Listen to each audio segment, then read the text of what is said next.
juice. It's showtime. I started this company. You know how much I sacrificed? This is it. It stinks. Devils, come out! What the hell are you doing, banana hands? Oh, wow! Well, Coach, we need your advice. Okay, shoot. We kidnapped her. Kill her. Not so fast, brown boy. We're gonna have some laughs. Advanced delusionary schizophrenia with involuntary narcissistic rage. Well, up You! Thought you were gay. I am gay. Gay for that pussy. You didn't kill her, did you? I am really disappointed in you boys. You're nutless! I mean, the game is trying to guess what the overarching theme of the entire meal is going to be. You won't know until the end. You like this? Mm-hmm. Oh, yeah. He's basically insulting you. Trust me, he's telling a story. I thought the bitch was white! God damn it! You'll stay here till you rot. Well, you're free to go. Free to go? Why? How? Good behavior. I said talk to me, damn it, or else I'm gonna throw you in the fire!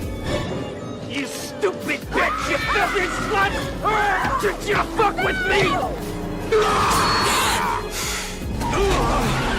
You goddamn women drivers! Some smartass spoke about the banality of evil. If that's true, then we're in the seventh circle of hell. You. What's up?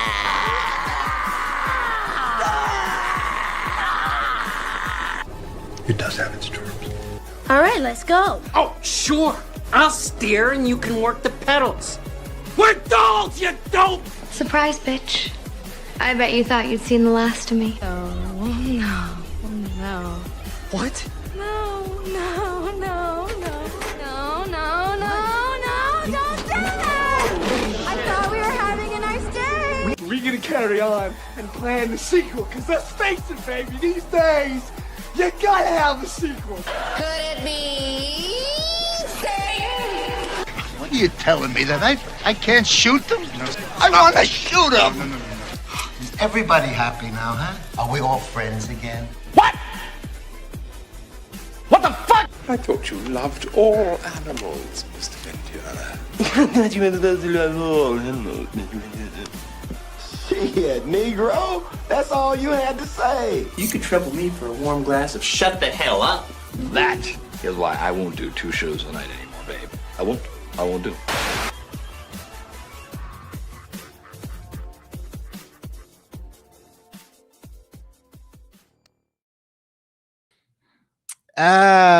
Yep. Yep, yep, yep. Yep, yep, yep, yep. Yep, yep, yep. Well, we're back, everyone, on Scareticulus. Welcome, everyone. Good to see all of you once again. Right off the jump, I'd like to thank this very special, wonderful person for the $50. Thank you so very much for contributing to the Donos Fund. Let me play a little a clip. Let's see. I gotta get more clips here. I really And do. thank you to the people that can keep up and ain't slow and don't need a helmet out here. Y'all are the bread and butter of society, keeping me with faith, okay? You bitches want to come here and fuck up my money What do we not mess with again? A black woman's money. so I can't fucking eat, and I want to fuck your faces up! That's such a great clip. Still, still good. You know what I noticed about my intro? Like even the revamped one for this channel, I make sure to clear out every single person who might possibly have a problem with me, like before they've met me, before they get to know me. And I just make sure that they all get filtered out after that intro. Because chances are someone's going to get offended over something in that intro. You know what I mean? I keep making funny comments to Jenny. It keeps getting blocked because Jenny's blocking you. Jenny's blocking you. She doesn't like the things you're saying. I know, right? Poor Brooke. It's very sad. So I have a super chat goal 5 super chats. Oh shit, I put it in 20. Don't do anything yet. Let me remove this. I never set it for long enough. Let me see here. Hold on. I gotta do another one. Let's see here. Super chat goal. Not 30 minutes. An hour, okay? There. An hour should be enough time to get 5 super chats. $5 super chats.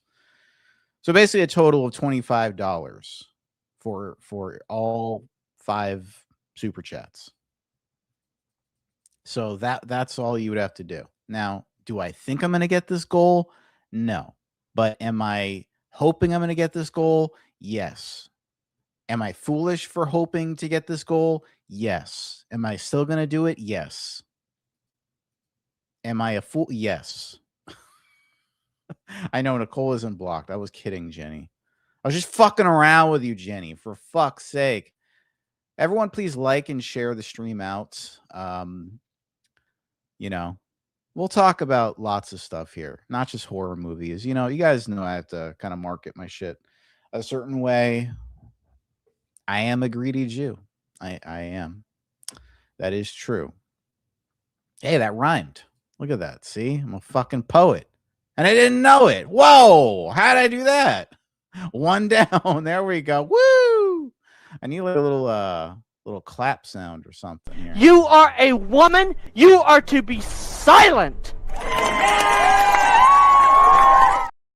Woo! I just need the clap sound. I need to get that in the thing. Thank you very much, Honey Bunch, for the $5. Let me put that on the board. We got 4 more to go before we get to the thing.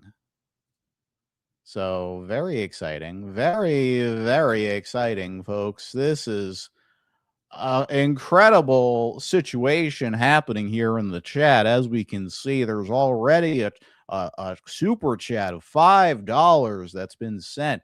Can we get 4 more of those super chats? I don't know, folks. We have 16 people in the box. I don't know if it's possible to get 4 more from such a small crowd, but it is something that could happen in the realm of possibility. It could have. Guys, it would be so easy to be a sports announcer. I should just do that. I have to try to become a sports announcer. And we've got Jenny's Books and Vlogs in the chat. She's going to have a little tussle with Rockets Kitty. They have a beef that goes back a little ways, a few years back.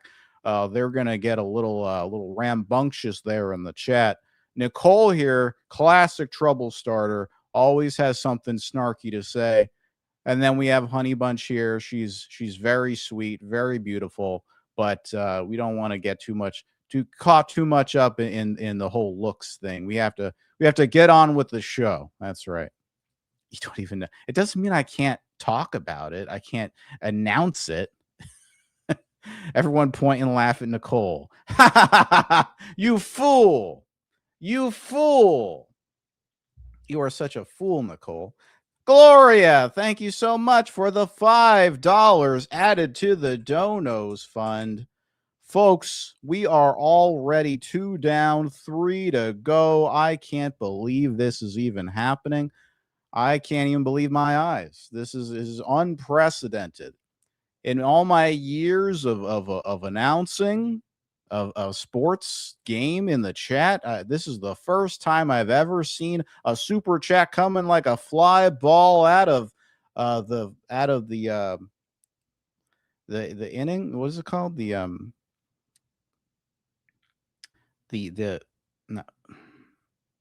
what's that? There's like the small space in the ball thing, and then I forgot what it's called. Forget it. What would you announce? I don't even think you'd get the names correct. I'd have to study a thing, okay? I have to study a sheet of paper. They give you a cheat sheet with all the names on them and shit. Come on. Have a little faith in me, Honey Bunch. I have the voice down at least. I could do that much. I can do that much. Okay. Hold on. I didn't play a clip for Gloria. Let me see here. So go ahead and party up, bitches. Because I'll warn you about this. Karma is coming. That's right. Karma is coming. So good. I love it. So, let's see here. So we have lots to talk about. Horror movies. I did have titles. I did have like I was going to talk about Scream 8. I was going to talk about They Follow, the sequel to It Follows, and Paranormal Activity, as well as other things I was going to get to. And so we'll kind of talk about that stuff. I think you'd make a better auctioneer. Maybe it'll be an auctioneer. I think you got to talk really fast when you're an auctioneer. You got to be like, I want to hear it. What do I want over here? Can I get one? Can I get a two? Can I get a three? Can I get a three, two and three quarters? Two and five. You got to do that whole thing. That's a little confusing. I kind of trip over my own words sometimes. So I kind of like the sports announcer where you can just kind of mosey along with your voice a little bit, kind of like a John Wayne kind of effect. We got a fly ball here with Nicole throwing a comment in the chat. It Follows has always been that movie that stuck with me and made me afraid to go outside at night. Really? Yeah, I mean it was kind of creepy. I wouldn't say it was like that terrifying though. You're from New York, that should not be an issue. Yeah. I used to be afraid to turn around because I thought I'd see a tall man on a roof following me. I guess I could see that. I think what freaked me out about that part in that movie is that the dude was naked. Like it wasn't just a dude. It was like the guy is naked. Like, oh my God, is his dong hanging out? Like, that's crazy. Like, and then you have to wonder, why is his dong hanging out? What's that about? Like, why is he naked? Like, I understand the following me part. I'm irresistible. But why is your dong hanging out, dude? Did anyone see the J-Lo Netflix movie? I haven't, but I would. I would have to maybe review that. Oh yeah, I turned it on members only, by the way. I turned the chat on members only. So if you want to chat in the chat, you're going to have to become a member. I'm going to draw a line. I'm drawing a line. If you want to chat here in my prestigious fucking chat, you're going to have to become a member. Okay? It's time to have some standards. Not just anybody can fucking chat here. Okay? So either get a membership or be lucky enough to get a wrench on my channel. Deal with it, bitches. Bitches, deal with it.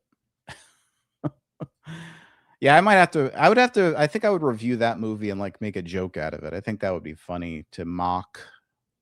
It wasn't necessarily terrifying. It was just a movie that really stuck with me for a long time. So you had a primordial fear that you know brought you back to caveman days where you were like that SpongeBob meme where he's like, you know that meme? You just like always paranoid wherever you go. Is that the movie with the yes, the STD demon? That's what that was. So that's getting a sequel. Let's go over that a little bit, shall we? Let's do that before we get into the Scream stuff, because I know nobody here gives a shit about Scream, right? So It Follows. This has already been known for a few years now that It Follows is getting a sequel called They Follow. We've already known this. If you guys have not seen the movie, it's basically about a woman who has sexual relations with a man who is unkept, and he gives her like an STD of sorts, but it's basically like a demon curse that follows her around and tries to kill her. But the demon takes the form of just random people. So basically, it could just be anybody, like wandering around, right? You could kind of see them coming because they're like looking at you like this, and they're just walking straight to you, like in a straight kind of moseying kind of line, you know? So it's usually pretty easy to pick them out. Still creepy though. I will say it's a creepy movie. I would definitely be interested in seeing a sequel. I don't think it's not like one of my favorite horror movies ever, though. It was good, but I would say it's maybe a little too slow for my tastes. It's got that whole indie kind of vibe to it, where everything kind of takes its time and it's very quiet, and it's very I think it once it ramps up and the demon comes out and starts the whole thing happens, I think it gets better, but getting up to that part is kind of a slog. Let's see here. So the sequel, David Robert Mitchell, who stupidly a few days ago, I think, or was it last week, I reported that he was going to be writing the Five Nights at Freddy's 3 movie, but that's not the case because Skeet Ulrich got it wrong. He said that it was going to be written by David Robert Mitchell because he got It and It Follows confused. Like he thought those were like the same kind of like same movie or same franchise. So it was some other writer. But anyway, so let's see here. This is from Micah Monroe. She did this at a Q&A at this year's SXSW. She said, I did this tiny little movie called It Follows at the very beginning of my career. We're filming the sequel this summer. It's been very cool reading the script and seeing what this character, who's been so important to me and changed my life in so many ways, has been up to over the past 10 years. And yes, this movie is the movie that made Micah Monroe's career. She's been in a lot of decent movies, I would say, since then. One in particular I recall, I think it's, what is it called? It's like this movie where like she's like, I think it's like in England or something, and like she's in an apartment, and then someone from across the way like is like spying on her or something, and it's like really creepy, like kind of Rear Window kind of thing. That was good, but she's in a bunch of different things. I just can't remember what she's in recently. She told Entertainment Weekly back in February that it's not at all what I expected, where you would find her a character from the original, which I thought was really interesting. I know this might sound cliche, but it's staying true to the original, where we're bringing back all the same team. The story is very much still in that space, but it's just grander. Now, I don't know what that means. And this also takes place like 10 years later. So you have to ask yourself, like, okay, what happened in 10 years? Like, do they get rid of the curse demon, the STD demon? Does she get rid? I mean, because at the end of that movie, spoilers for anyone who hasn't seen it, pause now and come back in like 2 minutes. The demon's like kind of following her and like the guy that she was like friends with, but then they got laid at the end of the movie. Like the demon was still following them. So I assume either they got rid of it after 10 years and gave it to someone else, because I think that's when like the guy got it, because she gave it to him. And so like once you give it to someone, basically the whammy's off of you. It's kind of like The Ring, I think this all started with The Ring. The Ring is like you this freaky little tape with this freaky little girl on it coming out of the well, and the mom being all weird, and a ladder spinning around, and bugs and shit like that. All kinds of creepy shit. You watch the tape, you get a call, 7 days is what the woman says. And then you have to basically play the tape for someone else. And then you get the curse lifted off of you, and you're fine. You're just dandy. So it's a similar situation like that, except with sex, which I guess we could have seen coming. This is the Gen Z generation. I am curious to see how, like, everything, like, if the thing about that movie also is that it kind of took place in this strange, like, time period. Like it was kind of like this you didn't know whether it was like current day or like the 90s or the 80s or the 70s or something. It was very like hard. It was very kind of ambiguous, right? Hard to figure out. So I wonder if they're going to kind of still play along those lines, or have it be, have smartphones and have it be like kind of in present day kind of thing, or how technology is going to play a role in this. If it is, I don't know. I don't know. What do you guys think? You guys interested in this movie, this series? Hey, Morky Mom, welcome. Welcome to the stream. Haha, boobies. Hold on. What? It was an interesting movie, and I do think about it often, but I don't think it's scary. Yeah, it's fine. Nicole, I don't mind. I've seen enough horror and trauma. I don't enjoy watching it for entertainment. I like movies with boobies, good music, happy endings. Yeah, Honey Bunch loves the boobies. I've shown Honey Bunch a ton of horror movies, so I'll send you an update on Brookie Poo. Go get her, Bill. I also read the last chapters of the book first. You love spoilers. Okay, I'm ready for Scream movie talk now. God. Yeah, it's a good real gold coin, not chocolate. Oh, you sent a gold coin? Ooh, 10 jewels. Look at that. Thank you guys for sending stuff in the chat. Guys, do you have like points and stuff that you can send? Because I think they give you like free points to send. So send me all your free points that they give you if you have any to send. It's hard to like explain, but basically if you're using like your phone, like they'll give you like free shit. And then you can kind of send it. And it's pretty cool. Oops, I clicked the thing here. Shit. Nope, don't want that. Okay. All right. So they follow. I'm curious. I was thinking maybe she would probably be like a single mom now, and maybe like a different cast of characters that she has to explain the demon entity to, maybe. And I think it would be interesting if, like, here's my idea. Okay. So she's a single mom now, and she's got like a new job somewhere, and she's getting her life together, and all that stuff that happened 10 years ago, that's in the past. Okay. That stuff is, it happened. It's traumatizing. She doesn't like to talk about it. Maybe she has a therapist now. Maybe she has a brand new job in an office building, like a secretary or something. I don't know. Not anything too big or fancy, but just something that's like, okay, that's nice. She's getting her life on track, right? Despite all this stuff that happened.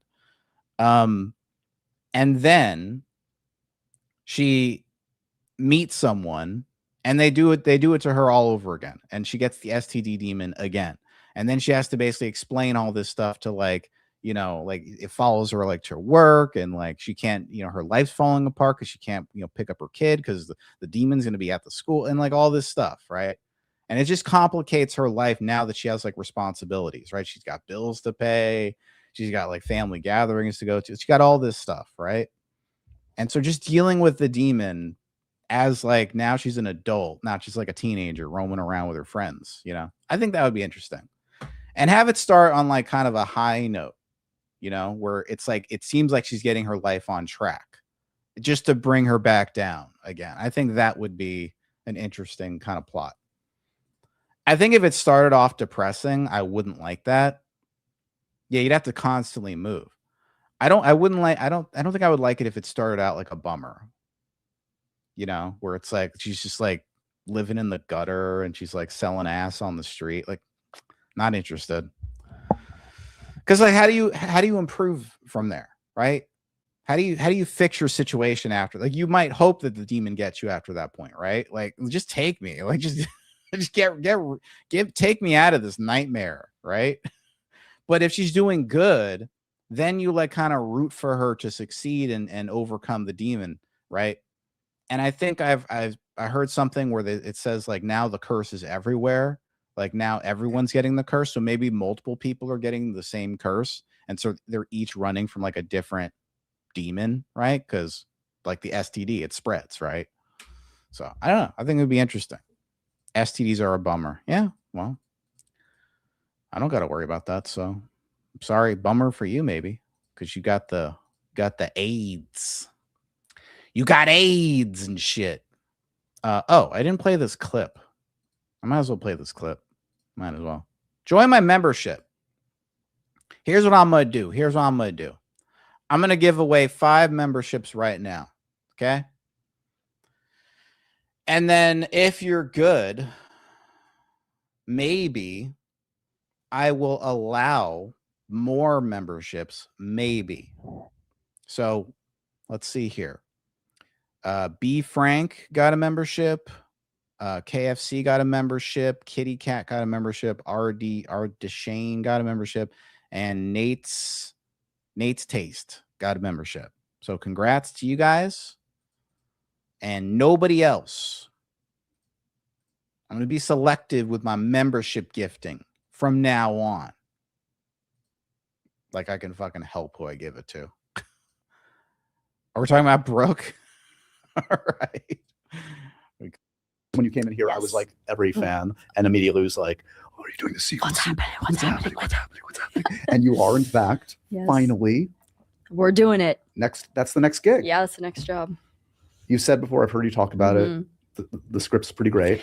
It's very dark and oh my god. But on the fucked up scale, what do we got? 1 to 10. It's pretty. I mean, what would you put the first one at? That's an 8 or a 9. You think? Yeah. I mean, it's so hard for me because I would not put that at an 8 or a 9. That first movie, like, barely anyone even fucking died in that movie. Like, how many people died in that movie? Does anyone remember? What was it, like 2 people? And then she got away at the end with the her friend, right? The friend zone guy. Who are all these people? I don't know. They're randos. This is what it's like to have a channel with content, Nicole, right? When you give memberships, you give them to people that actually, don't come to live streams as much, but they watch the content. I know they're watching. Y'all watch my shit. I know you're watching. Anyway. I don't. It's like not scary. Of course, it's not scary to me. So it seems like, then this would probably be like a 15, 16. Okay. Like we're pushing the bounds. Listen, unless you have a kid dying in the movie, it's not going to be that dark. Okay. Don't sell me and say like this movie is really dark, and then like her new boyfriend dies. We expect the boyfriend to die. That's not dark. Boundaries on this one for sure, but I think it's gonna even reading the script, you get the same sense of like the nostalgia, the like slow camera movements, everything. I think it. I don't know. I think it might be good, but we'll have to see. What's the prep for you? Like, what's the? I don't know. I actually was just thinking about that recently. I'm like, should I watch the old? Like, it's so odd to be bringing back this. Yeah, have you ever reprised a character before? Never. That's the first time. Okay. Yeah. Okay. So it'll be interesting. So I actually don't really know yet. Okay. But I'll get back to you. Okay. Yeah, I'll get back to you on that one. Yeah, so I mean, I don't know. I'm not sold yet. I'll wait on a trailer and then I'll give my decision on it there, my verdict. Let's see here. So let's go to Twitter, shall we? Yeah. Apparently Phantasm is headed to television. Dread Central has learned that a TV adaptation of Don Cascarelli's horror classic is in the works, potentially bringing the tall man to a whole new generation of victims. So this is pretty exciting. So Phantasm, if you guys don't know, wait, hold on here. I got a bunch of crap that's opening up. Apparently it's coming onto Apple TV. The original, I don't know if they turned into a movie, but let's see, released in 1979, Phantasm introduced audiences to one of horror's most unforgettable villains, the Tall Man, portrayed by the late Angus Scrimm. The film follows Mike Pearson, a teenage boy who begins investigating a local mortuary after witnessing a series of increasingly bizarre events. What he discovers is a nightmare involving interdimensional worlds, flying silver spheres, reanimated corpses, and the mysterious Tall Man, a supernatural undertaker harvesting the dead. The original film blended science fiction, horror, and fantasy into something unique, earning cult classic status and spawning one of horror's most devoted fan bases. I think this is an interesting... apparently they made a bunch of films already. They made 5 films. Now they're gonna remake it with a TV show. So it's interesting. Let me see if I can find this. Let's see, Phantasm. There's like a teaser that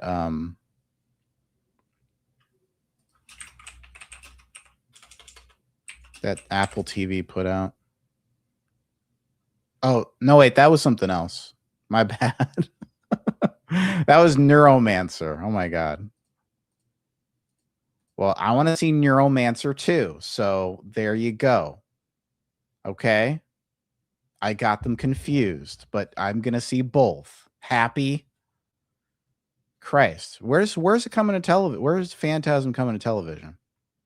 It may be making the leap from the big screen to television. What does that mean?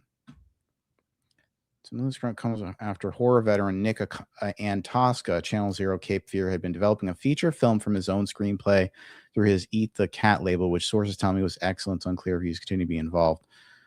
Okay, so so this guy did the recent Cape Fear TV show for Apple TV.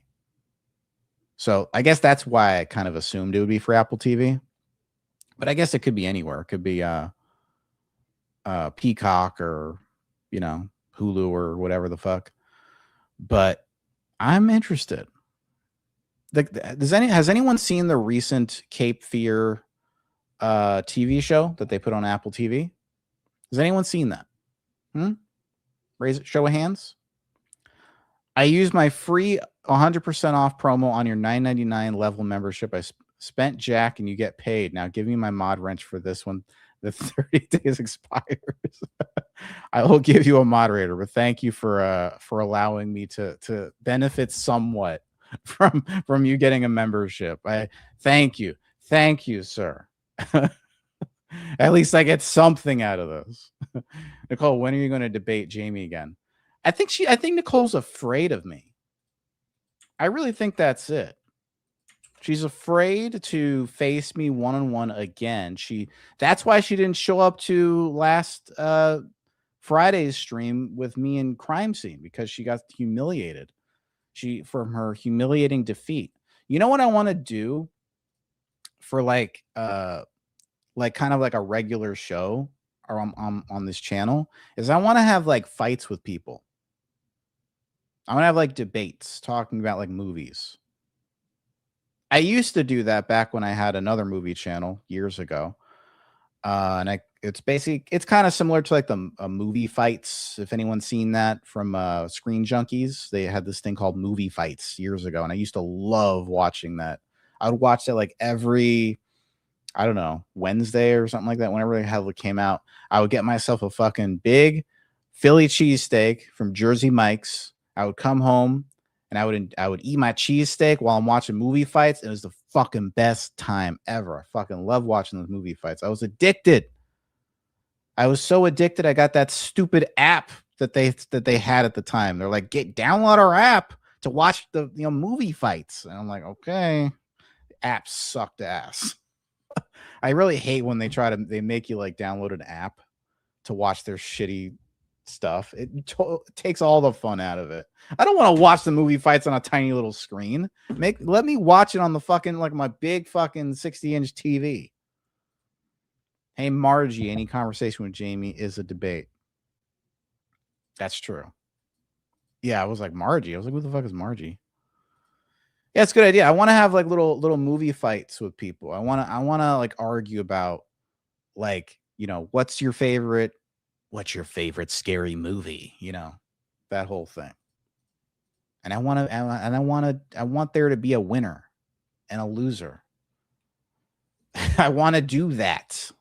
I want to have that. As long as Jamie is right, yes. And even if I'm wrong, I'm still right in my own head, and that's all that matters. If anyone wants to come on the panel, there's the StreamYard link. If you want to, I don't know, talk about some of this news, feel free. Phantasm. I have no knowledge of Phantasm, but I'm down to watch a TV show. That sounds insane. That sounds cool. But Neuromancer, has anyone heard of Neuromancer? That seems like a fun Did that even come out?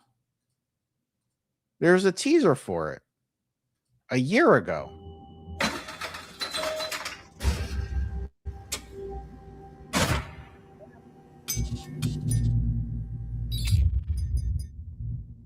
Did it come out already?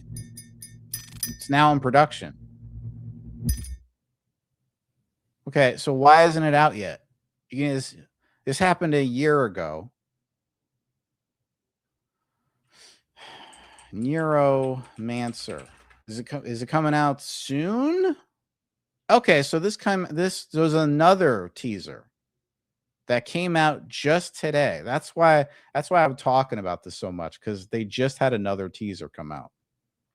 So they put out a teaser for this thing a year ago and haven't talked about it since, and now they put out another one.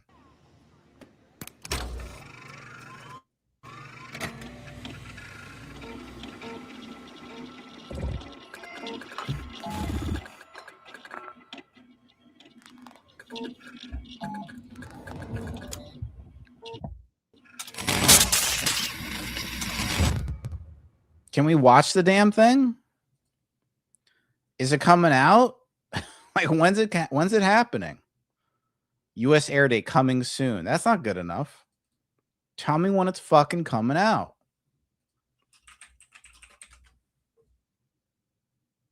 When? What's the release date? Late 2026. I gotta wait months, apparently. Okay.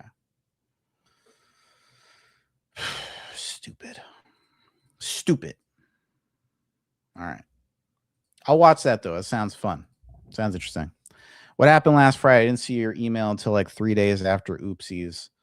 I fought. Well, I didn't fight crime scene. I just did a little. We did a little creative powwow on the next, Scream movie. Scream 8, what's to come in the Scream franchise, that kind of thing. We kind of did a little think experiment about it. We just kind of did, threw ideas back and forth. It wasn't really much of a debate. You keep hitting a dead spot. Well, that's on you. It's your fault. Oh, anyway, let's go on to the next thing here. So apparently Backrooms is getting another chance in the theaters over July 4th weekend. And they're adding in 15 minutes of bonus footage and theatrically exclusive post-credit sequences from director Kane Parsons. So they're making it 15 minutes longer and adding a post-credit scene. And they're going to be calling it Backrooms Everything Must Go Edition. So it's coming out again, and they added more shit to it this time, which might make it better. I'm a little skeptical, because usually making movies longer doesn't really fix them. You know what I mean? If it's not already good, like kind of how it was, it's probably not going to get much better with 15 minutes added in. But it might add some more context, like such as how she would tell Ejiofor, like he kind of just goes crazy once he's in the back rooms, like very quickly. Like you get the sense that he's been in there for like weeks or something, and then you're wondering like, wait, how did he survive in there for weeks? Like, and then he reveals like, oh, we eat, you can eat the fucking eat the people here. It's like, okay, that's weird, but it's just kind of a very sudden thing that happens, because at 1 minute you see him kind of looking for that Asian girl, right? His assistant. And then, because like it's like the little, it's filming like the found footage kind of style. And then it kind of cuts from there, and it cuts to like the therapist coming into the back rooms, and then she finds him there, and then he's already nuts. And it's like, so what happened in between all that? Maybe it's going to splice that 15 minutes back in, and we get to see like his slow degradation in the back rooms and kind of explain like how he got to that point. I think that would be interesting. I think it was just too steep of a decline. Like we kind of get what happened. Like, okay, he went crazy in the back rooms. We get it. but I still think it's worth exploring that time we missed, you know? I want to see like how he cracked. I want to see like what happened to make him crack that much. It just kind of felt a little cliche. I'm going to say it felt a little cliche because there's always that scene in like some horror movie where like someone just goes nuts, you know, and they're like, what happened? And he's like, the craziness. I couldn't stop the craziness. It took over my soul. And now this is all that's like, it's just that kind of thing where it's like, can we be a little less cliche about that? That's all I would ask. Make it an hour shorter and I might go. Honey Bunch hates movies. She hates it. Oh my God. Let's pin that message. We still got 3 super chats left to go, folks. Before my goal gets complete, 24 minutes left. I know people probably hate that I turned the members only on, but hey, this is a perk for people who got memberships here, okay? Members. Remember that, okay? They get to chat, and y'all don't. That's how it works. Something non-horror related. Apparently, Forgetting Sarah Marshall, you know that comedy from like the 2010s with Jason Segel? Apparently, it's getting a sequel, which is crazy. That's just crazy. You know, it reminds me of when, what was the movie? Knocked Up got kind of like a pseudo sequel called This Is 40, where it took like Paul Rudd's character and was it Leslie Mann and kind of like spun them off in their own movie where it's just kind of going about their marriage. I really didn't like that movie. It was so long and it wasn't like that funny. Like that was around the time where Judd Apatow was like really starting to like just drop off, you know? And he just, I don't know, for whatever reason, he was putting out like stuff like, what's that one movie with Adam Sandler where he had cancer? And I remember them talking about it at the time, like Judd Apatow and the people in the cast were like, how do you make cancer funny? How do you do it? And I was thinking, I'm like, you know, that's not that hard of a task. Like there's so many more like controversial topics that can be made funny. You know what I mean? Like I just watched Louis C.K. He has a new special on Netflix. I watched that all the way through. It's like an hour long. Y'all should watch it if you haven't. It's fucking hilarious. And he has some of the most offensive humor possible, right?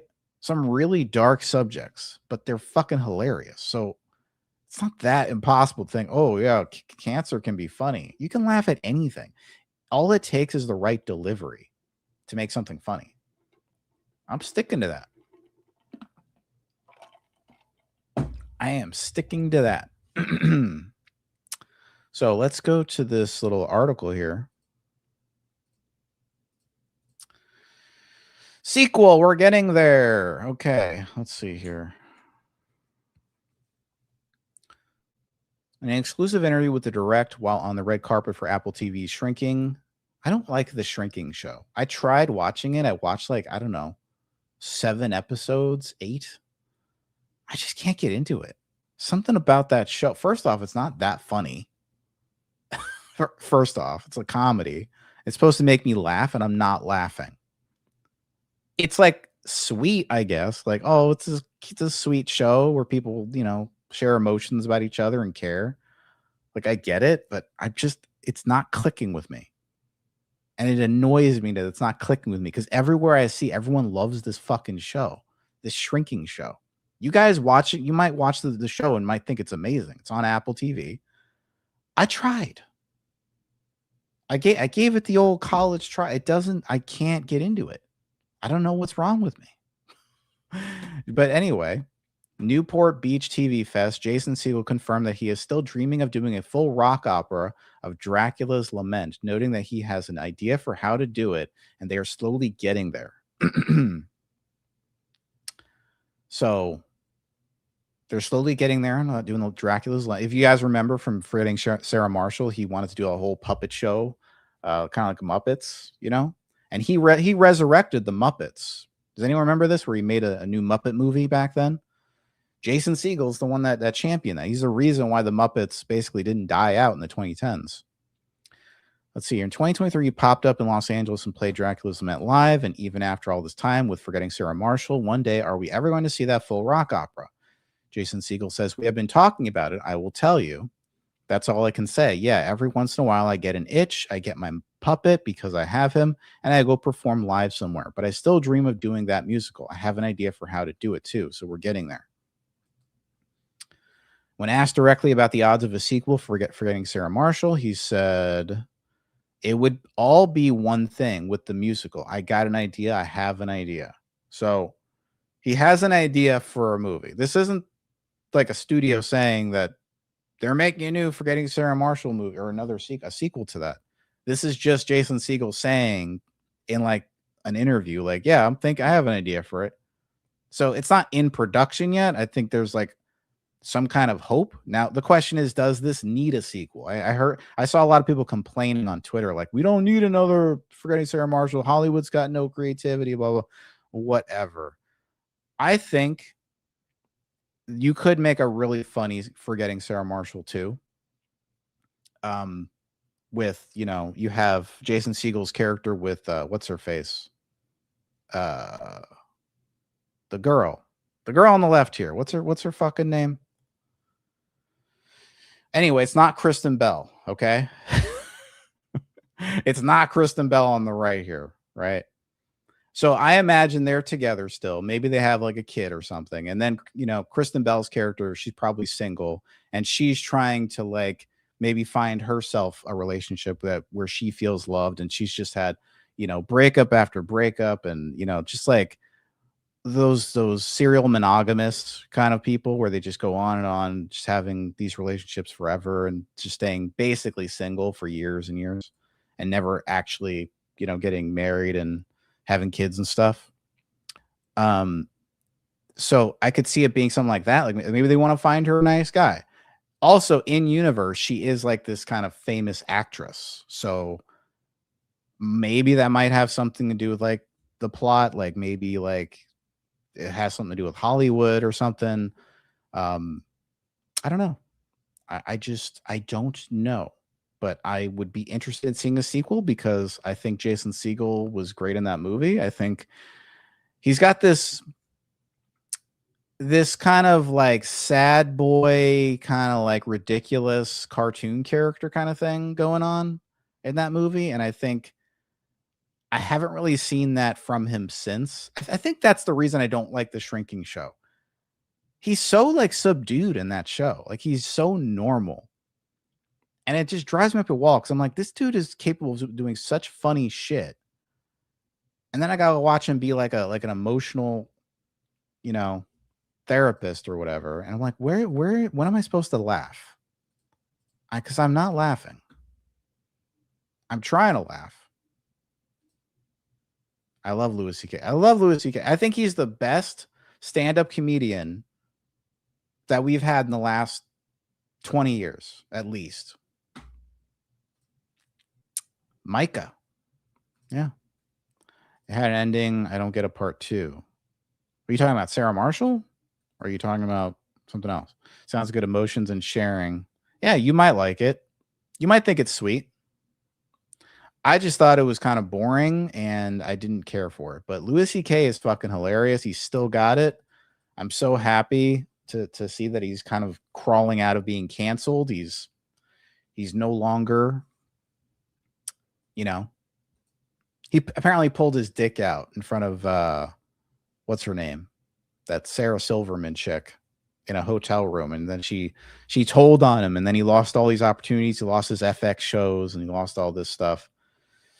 And it was really sad and it sucked ass. I'm like, Me Too sucks ass. It just kills everything. It kills entertainment, kills you know, the most talented people basically. So let's see.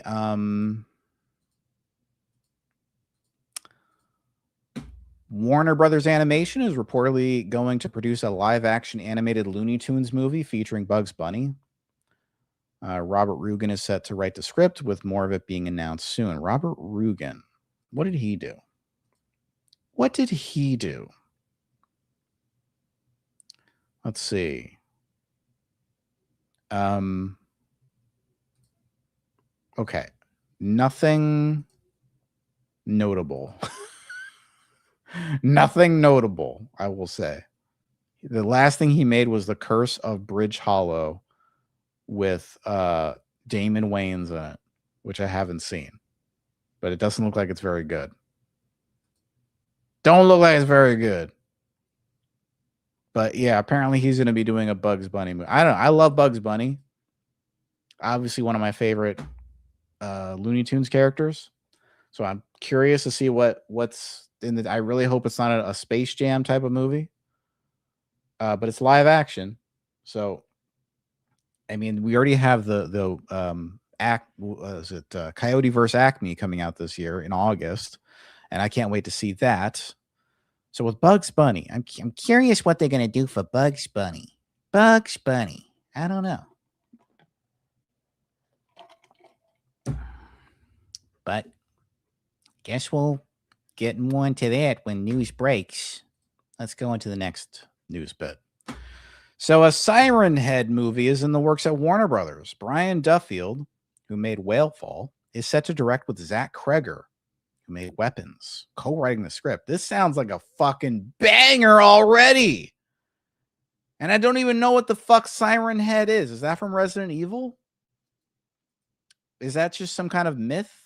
Some kind of like online like creepypasta? Like what is Siren Head? Warner Brothers Pictures, they picked up the underlying rights to Siren Head, a viral horror sensation created by creature designer Trevor Henderson that centers on a tall, rotting skeletal figure with two sirens as a head. And I guess there's probably a myth or something, like some kind of creepypasta myth on the internet surrounding it.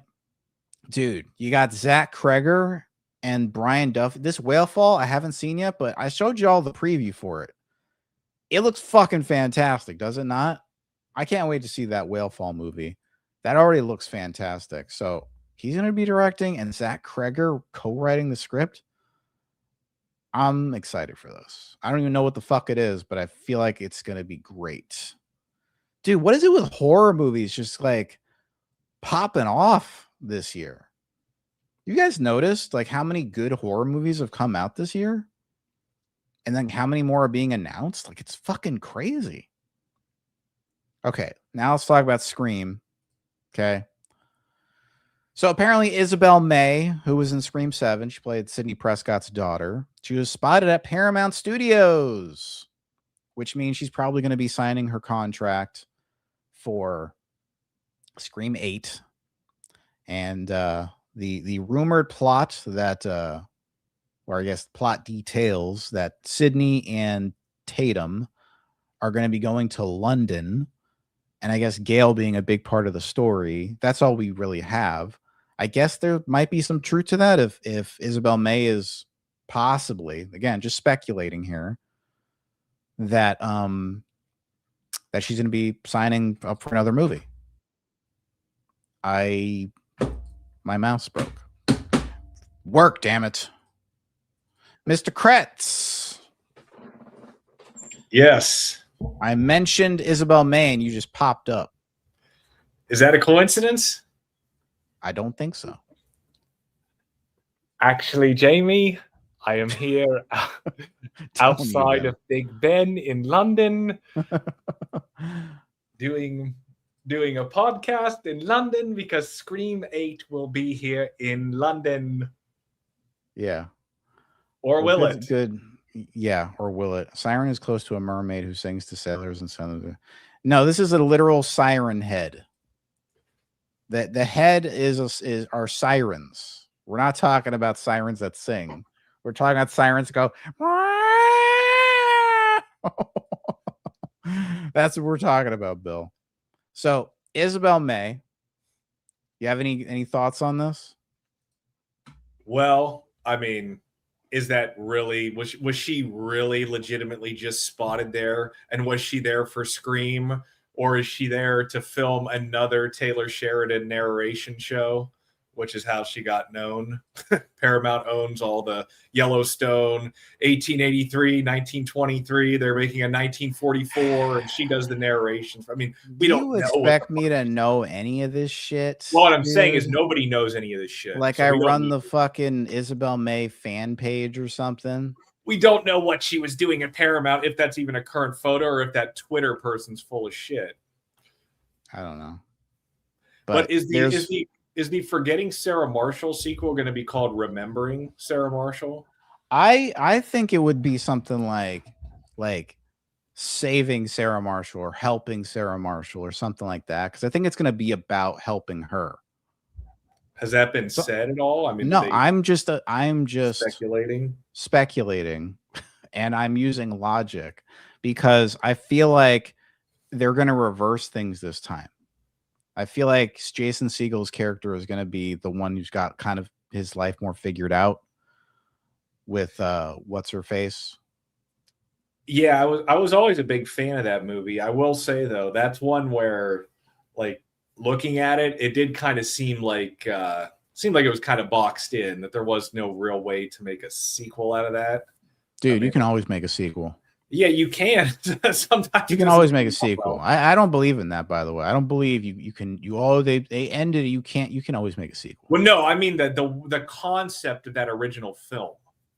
The concept of if you stick with that same title, where it's like Forgetting Sarah Marshall 2, that might be difficult to be like, okay, is he still trying to get over it 10 years later? After he already got over it, but you can still have those same characters in new situations 10 years later and just title it something else, but along the same vein. Well, here's the thing. One of the best parts of that film, at least one of the funniest, at least my opinion, was Russell Brand. Yeah, is he going to be back in it? I don't think he's going to be back. He's ultra canceled. They might have some reference to him in there, but I don't think they're going to have him. Yeah, if his character's not in it, then that movie. If his character wasn't in that first movie, that movie would have not been nearly as funny.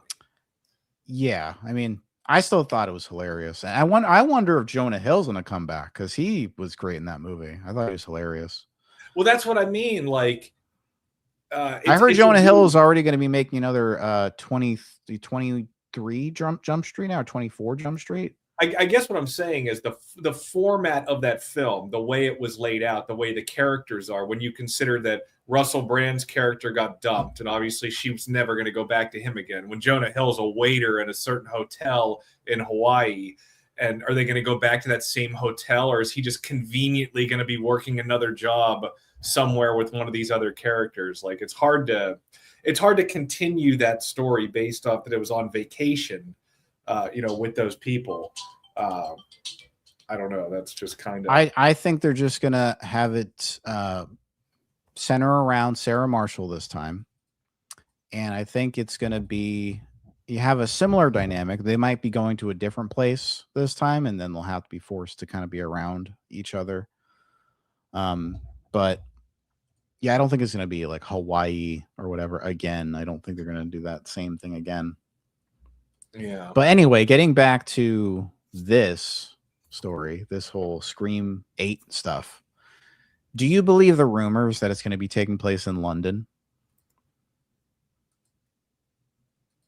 I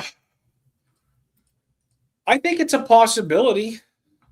I mean, I think it's all a possibility. I think the Christmas thing, the winter Christmas type thing is a possibility. I mean, at this point, they have to do something outside of the box. I think they've got to do something. Okay, but is going to London like outside the box thinking, really?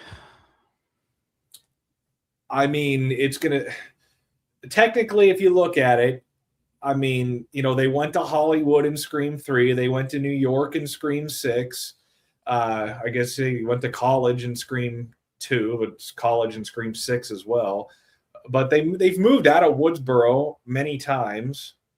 See, I think the problems with this franchise lay way beyond the setting. It's not about the setting, And so I feel like them going to London is them trying to fix up the problem with something that's not going to fix it. You know what I mean?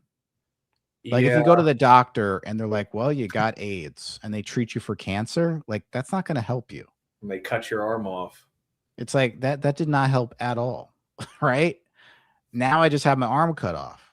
It's like it's not going to fix the main issue. The main issue, what they're trying to avoid for obvious reasons, mind you, is that this franchise has grown so stale when it comes to the story and the characters. You're keeping Sydney, you're keeping her daughter, you're keeping Gail, and I'm sorry, but their stories are done. They've been so like well tread. And what you're telling me, another crazy fan is following Sydney to London this time? Well, here's the thing. She'll be like, I was following you for 20 years since you that wrote argument. That book. Here's where I stand on this. That like, argument. What is going to come out of who is going to come out? Under that mask, another crazy relative that she's never met, a crazy fan. Well, maybe for the last 30 years, Stu has been hiding in London sipping tea. Maybe that's why. Yeah, it's Stu. No, He's actually, been hiding okay. in London for 30 years. Okay, be quiet. So one of these hints said that Gail is still very important. Now, I don't know why people trust this Jude Jura person, but multiple people have reported on this. So it sounds like this guy knows something. I don't know who the fuck this. I don't know. It's just some guy. He's Hispanic. I saw this in the Critical Overlord video. I saw this guy. Yeah, and I reported on it too. That's one of my videos. It's getting 700 views already. Ooh. But yeah, my first video that broke fucking 300 views in the past like 2 months. I finally logged into my main account on my mobile device. You care to guess why? There's only one specific reason why you would need to sign into your real account on a phone. And it's complete bullshit. It's the only way you can change your quote thumbnail on a YouTube short, the frame that shows. Oh. You can only do it in your fucking phone. Yeah, I noticed that. It's so weird. They need to fix that functionality. Well, that's ridiculous are you telling me that people only make shorts on their phone? Viewing them is one thing, because I don't view shorts on desktop. They never get recommended. I never see them. But making your videos, who the fuck makes their videos on their phones and edits them and shit? How the fuck are you gonna do that? I agree. So getting back to this, so where it says Gail is still very important, maybe the plot is going to be centering on Gail. And Sydney and Tatum, they're going to be part of it, like just kind of helping to solve like who could it be? Kind of deal. But Gail's going to be like the main one this time. Maybe it's probably going to center around her stupid book in her career that she's made off this whole Woodsboro shit from years ago. Okay, so here's my thoughts on this. Realistically, a realistic prediction here. Isabel May is absolutely going to be the star of this film. Really? There's no way it's not going to happen. They have invested in her. That company has invested in her. I already mentioned all the shows she's already done with Paramount. They believe in her. She was very much acclaimed for 1883. She's in the other shows only as a narrator. Her character, spoiler alert, her character dies at the end of 1883. She's in the sequels as a narrator, as essentially like her spirit talking, right? But they invested in her so much, and she was so great in that they brought her back to narrate other shows. And then they made her the star of Scream 7. They have invested in her. They've made their decision. Like she is one of their golden girls. And also the girl that was in the opening scene of Scream 7, Michelle Randolph. She was in 1923. She's Billy Bob Thornton's daughter in Landman, their huge show that's on right now. They put her in Scream 7 for a reason as well. They've invested in these people. Okay, they invested in her. She's in a bunch of Paramount things, so that's why. Star. Okay, I get your theory. So that's why Isabel May is likely going to be running the thing. But she's still going to have a crutch, just like Scream 7 had crutches. You got to have your Nev Campbells. You got to have your fucking Courtney Coxes, or else to Scream people. It's not a real Scream movie, right? And they're going to keep shoveling them in these fucking movies for as long as they fucking can. and that's going to be it. Yeah. So here's the question: if let's take this. I mean, I understand your logic and it makes sense for why Isabel May will be like the main focus this time, but they say Gale is still very important. What does that mean to you? She's always been, even if you look at, like, let's say Scream 3, a lot of people don't really, obviously with Sydney being the final girl, with Sydney being the lead, if you go back and watch Scream 3, Gale is really more of the lead than Sydney. Gale is in town, called there by the police to investigate, and Gale is the one that's there the entire time. Sydney's hiding in her house at the beginning of the film. That's she true. shows up later. Gale actually is the lead in Scream 3. So they kind of swap out leads whenever they feel like it, basically. Yeah, but it's probably going to be something in the same vein as Scream 3, where, the whole, she wrote the book on this. There's another Ghostface killer. She's, either inserts herself or someone comes to her. I mean, It's going to be like a crazy Gale Weathers fan who maybe someone she, rejected in the past when it comes to, like, having their career, doing journalism or something like that. Joel comes back. The cameraman. Joel, the cameraman. He there's really always gives a shit. every time a movie comes out, every time there's a Scream movie announced, there's a handful of things you can count on. There's going to be someone in the comments. What if it's Sydney this time? What if it's Gale this time? Joel, the cameraman's coming back. There's always that one person that has to throw that out. Well, here's where they kind of trap themselves, and this is again symptomatic of continuing these character storylines for so long, is that at a certain point it becomes predictable. We start to think, okay, it's probably this person, it's probably that person. Now, if a movie ever introduces new characters, they are suspect numero uno, right? That's why that's how they become so predictable, because now we have cast regulars who we know are never going to be outed as Ghostface. And so it could only be the new characters that are introduced. So who could it be? Could it be the sketchy asylum worker? Could it be the overly nice friend of Sydney's? No, and couldn't be them, right? We didn't actually talk about this that much. All the times we've talked about Scream 7 and how, obviously we talked about how predictable those two characters are, but I don't think we ever actually mentioned the actual problem there, how they got to that point. And you just kind of talked about it. Scream 7 was especially bad at not having any other viable suspects in it. Yeah. It was especially bad compared, like, if you looked at Scream 5 and Scream 6. The red herrings were completely like well, here's the funny thing. Here's the funny thing. And we talked about this too, because the real red hair, they didn't put any effort in because it was Stu. He was the real red herring. Yeah, because he of that, was. they didn't put effort into the real living people. Exactly. Right? They expected these idiots to believe, they expected everyone in the crowd to be brain dead and believe this guy was alive. They expected it. They counted on it. And it's funny because they had red herrings in the movie that weren't Stu.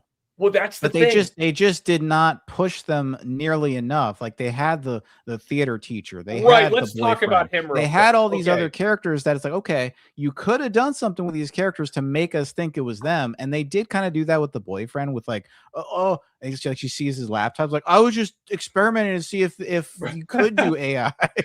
But everyone knew there was no way they were going to do the boyfriend again. No. Right. That you can't, no fucking way. But here's the thing with let's talk about the theater teacher, right?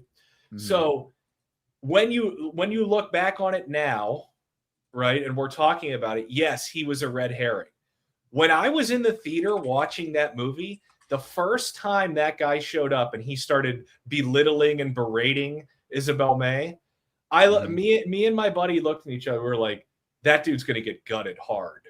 We were like, this dude's dead. Ghostface is going to kill this guy. And then it showed him standing in the crowd after Carl got ran over. Mm-hmm. Neither me nor anyone I was with actually considered him a red herring in the No. moment as we were, even though he is, and when you look back now, you can see it. I thought to myself, I saw it literally the this first dude's and toast. only time I saw it. I was like, this guy is so I would have obviously bet- being set up to be the red herring. But Remember I didn't see it. At the time, in the moment, I didn't see it. But do you remember that scene where it was right after the ambulances and the police came, right when the first Ghostface was killed, and you said the crowd of people, boyfriend. and they showed him like looking from the crowd very Yeah. suspiciously. I was like, come on, what are you doing? I didn't believe it or not. I didn't They're register it. by them doing that, they tried to make him look suspicious, and that is when I officially ruled him out. I was like, come on, stop. The first Now moment you're I trying saw to him- make me, you're trying to manipulate me to think he might be Ghostface, but you know you're just trying to trick me. I would have thought that, seeing him standing in the crowd, I would have thought that. But after that whole scene with him attacking Tatum, I had convinced myself so thoroughly that dude was dog meat that I just completely dismissed Yeah, they did the idea of nothing being a with him. suspect. They didn't even kill Right. him. I would have bet anything in the moment he was dead. Like I would have bet $500 with anyone in that crowd. This dude's fucking Hey dead. Chase, He's dying. Chase, I changed the thing on YouTube to subscriber only. If you want to go on YouTube end. Yeah, I mean, if you're gonna put that guy in the movie and make us think he's possibly Ghostface, at least do something interesting with him. I thought he was gonna get like maybe another scene. Yeah. Like later on, like trying to help Tatum. Like maybe she's like running down the street and she sees him, right? And she's like, "What are you doing here?" He's like, I was just trying to get some stuff at the store. What are you doing? What's going on? Yeah. And then you think, "Oh, could it be?" Right? And then Ghostface jumps out and guts He it. literally just disappears from like the first, like, was it 30 minutes of the movie? He's gone the rest of the movie. He was literally, other than the two people who turned out to be the killers, he was the only living red herring in the film.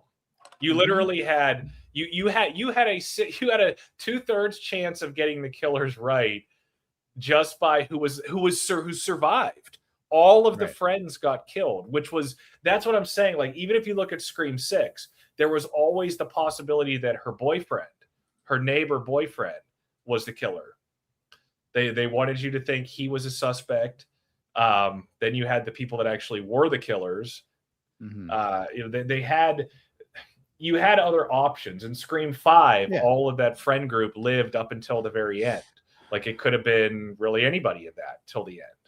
Yeah, and see, that's the problem. Ever since Scream 5, the problems have just been getting worse because you keep having the same cast of characters coming back every time and then adding onto it. We have more characters now. Now we have Tatum, who we know is not going to die in Scream 8. So we have Tatum, Sydney, Gail, Chad, Mindy. None of them are going to die. Mark. So we know anyone they introduce to us, those are the suspects. And they're probably going to be very easy to figure out. They'll never kill her husband. They'll never do that. They're not going to kill Mark either. They tried to. See, if they gave a fuck about like actually having balls and telling a decent story that would challenge the characters and make them grow, they would kill Mark. And then say, like, you know what? Sydney doesn't get her fucking happy ending. How you like that? Do you then think Ghostface is like, you thought you could just get a happy ending, huh? That would be something. I'd have respect then, at least, for them doing something to challenge the audience. I feel like some of that has to do with the backlash they took for killing Dewey. They killed the wrong person. Yeah, they should have killed. That's the thing. They should have killed Gail. They killed the wrong person, and because of that, now they're still living with the fan backlash and the worry of now they're afraid to doing kill it again. Anybody. Yeah, I think that did happen. With a whodunit and a series like this that's based around a killer, and anyone can die. You need to go into a movie thinking anyone could die. Like this could just be it, right? Hey, Rachel. So if I'm walking into the movie and I know that none of the main characters are going to die, tension dies completely. Like, it's okay if I think, okay, this is a big reason. I didn't communicate this properly when we talked about this last time. But this is also a big reason why I don't want Sydney to come back, because I know they're not going to kill her off. And so it removes tension from the movie. I think she's definitely getting out of this. Why am I worried? I'm not. Yeah, they knew that. Sorry to interrupt, but they knew that with Scream 7. And that's why they didn't have Sydney running around so much, because we know Sydney's not going to die, right? So they didn't even try to convince us, like, Sydney's not going to die. So let's just have her running around with a gun. Let's just have her running around with a gun playing secret agent. You know what I mean? Yeah. Yeah, it's public knowledge that she has a no death clause. And Kirby is another one. Kirby also has a no death clause in her contract. I'm sure Courtney Cox has one too. Yeah. It saps all the tension out of it. So no one's gonna die. You introduce a new character like they're a red shirt on Star Trek, and they're like, well, that person's dying, right? That's basically what it is. They're red shirts. They turned Scream into Star Trek from the 50s. You're talking about the original Star Trek, yeah. Star Trek. Yeah. I was going to say, because in the Next Generation, the main characters wear the red shirts. No, the original. You never heard of that trope of the red shirts? Actually, no, and I'm a huge Star Trek fan. Look that up. Look up the Star Trek fan, the red shirt showing up. They always die in that classic series. Well, back in the original, yeah, they had yellow shirts. So that would make sense. Yeah. I'm just looking this up real quick. Expendable background character wearing a red uniform. Mm-hmm. Yeah, from the originals. I was going to say that. Yeah, they definitely, when they in the Next Generation, like this new character shows up that's never been on there before, and they're like, "You're gonna go handle that geyser over there," and they're like, "That could be why they did it." And then they go and they die immediately. Thinking about it, when they made the Next Generation, that could be why they changed the main characters to wearing the red shirts. Probably. Huh. Yeah. So yeah, I don't know. The London thing, I think is, listen, if the most positive thing I could say about London, if it is going to be set there and that's what they're going to do, is it will at least give them an opportunity to make this a very visually captivating film, right? London can be very beautiful, especially in the winter. If they have snow there, that would be a bonus. That would be awesome. I think that there's a real opportunity for great art direction, you know, if they decide to go that route with it, right? Now, I think it would be it could be a beautiful film. But as far as, like, you know, cinematic tension, that's a different story. Now, let's not forget that Scream 6, set in New York, was filmed in Canada. So are they actually going to film in London? They might actually film in London. They might get like a tax break or something. I don't know exactly, but it's possible for sure. Well, is it going to be like Jason Takes Manhattan, where in that movie, the only thing they actually filmed in Manhattan was the scene where they filmed on Times Square, where they had to close it off, and that's it? Even the other scenes that are supposed to be in the city aren't? They'll probably film some scenes in different cities for, you know, to be cheaper. They'll probably film like some main scenes and, you know, in London. I'll be honest, I feel like Ghostface doesn't work in the city. Ghostface running around New York with a shotgun. I agree. I agree. Because here's the thing. Okay. And this is not just Ghostface. We could have like a whole conversation about this, because this is a thing with horror in general. Like, going back to Chucky. Okay. I know you don't care for Chucky. I know most people. Whoa. Where'd you get that from? I don't know. I thought you didn't really care for it. I don't care for Seed of Chucky. Oh, no, I don't either. And I don't. Okay, so you like the Chucky franchise in general? Yeah. It's one of my favorites growing up. All right. Well, those 3 movies. I kind of assume most people don't care for Chucky, because I'm usually alone in that. But So here's the thing. Everyone always like questions like, oh, Chucky's not scary. You know, he's just like a doll. You can kick him across the room. First off, he is imbued with voodoo magic, which gives him more strength than just a doll, right? I don't want to interrupt you real quick. That scene in season 1 in the movie theater when Jake was funny, he said, wow, what did he say? How are you so strong? Or how are you so strong? Right. Yeah. He's like, the when power of Damballa gives me ultimate addressed, strength. Addressed his physical strength. Yeah. He could do that. See, that was good. Smart. Yeah. That was actually funny. And that was one of the few moments of that season I actually liked of the show. So anyway, getting back.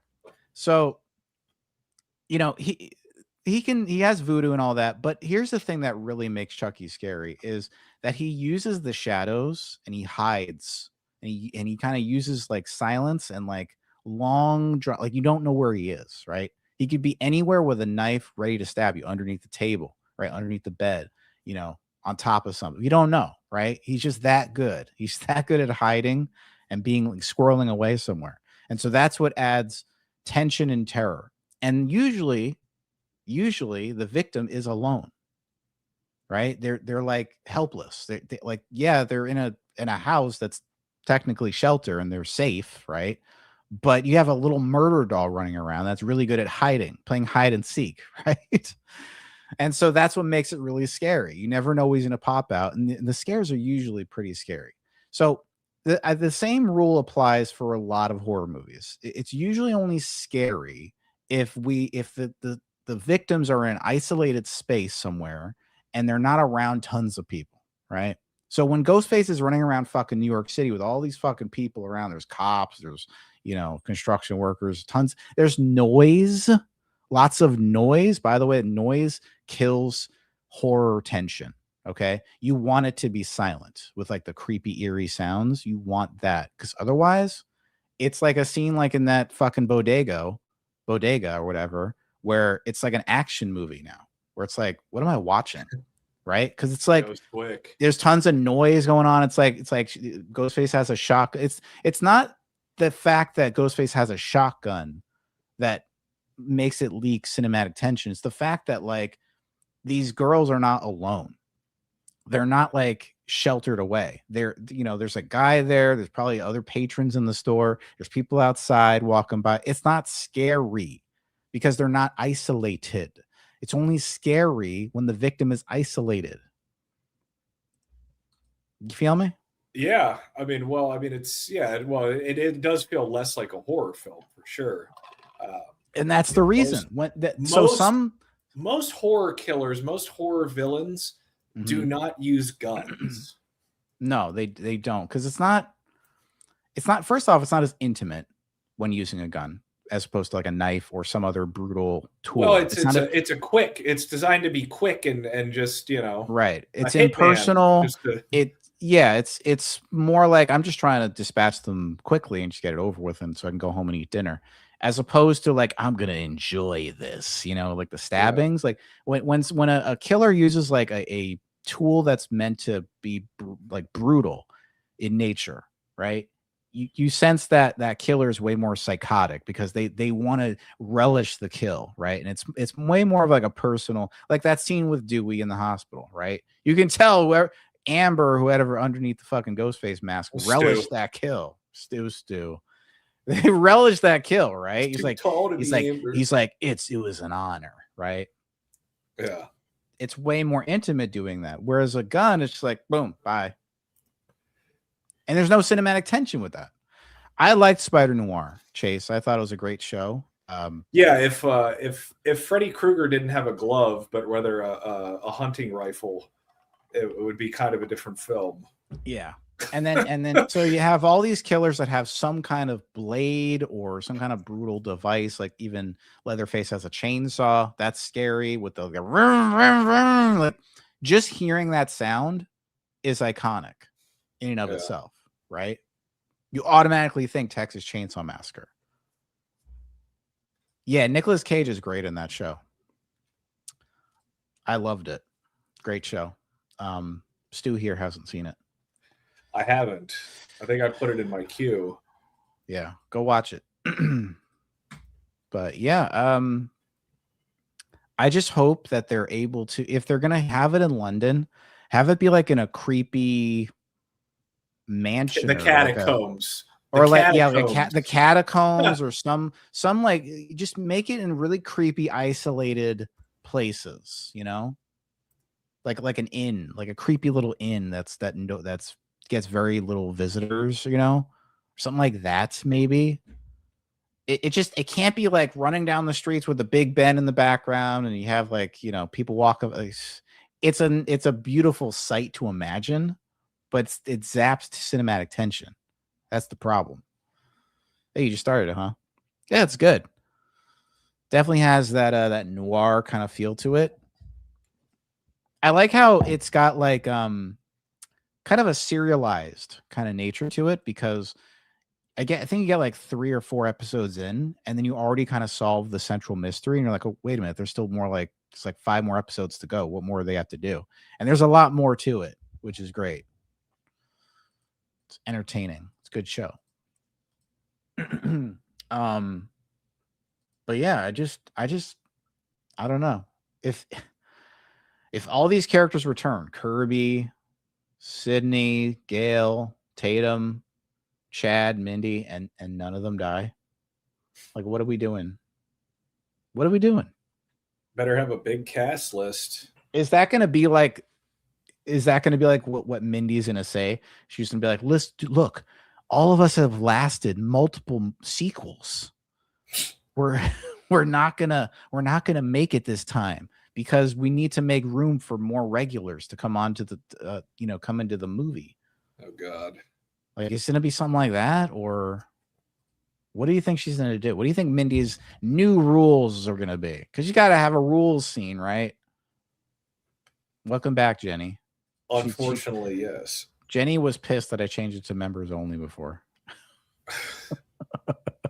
She refuses to get a membership. She will super chat certain people. She won't super chat me, nor will she get a membership, but she will come in when I put it on subscriber only mode. Anyway, because God forbid Jenny sends me $2, right? God forbid. My God. Anyway, Mindy, any idea? Jamie, you're so entitled. You're so entitled. It's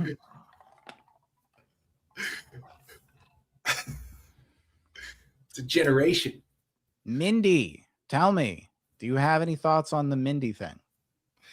I think that, well, we talked about this before. Remember, in Scream 6, apparently it's not actually a franchise until you get to 6 films, right? Scream wasn't a franchise until they made 6, right? We're in a franchise now. No, it's been a franchise for like 25 years, dummy. So, and then what was the whole thing with 7? What did she say? Did she say anything? What was her? Yeah, you have her. You can already chat.